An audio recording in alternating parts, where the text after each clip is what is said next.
IT പാർക്കുകളിൽ bar അനുവദിച്ചത് മദ്യനയത്തിന്റെ ഭാഗമാണെന്ന് മന്ത്രി പി രാജീവ് തിരുവനന്തപുരത്ത് മാധ്യമങ്ങളോട് സംസാരിക്കുകയായിരുന്നു അദ്ദേഹം.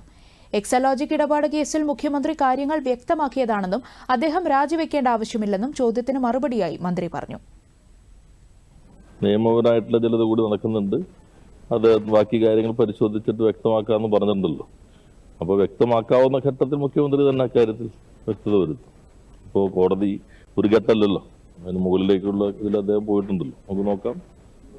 അത് നേരത്തെ തന്നെ നയത്തിന്റെ ഭാഗമായിട്ടുള്ളതാണ്. വേണ്ടപ്പോൾ ചട്ടങ്ങളും മറ്റു കാര്യങ്ങളും ഇപ്പോഴാണ് വന്നിട്ടുള്ളത്.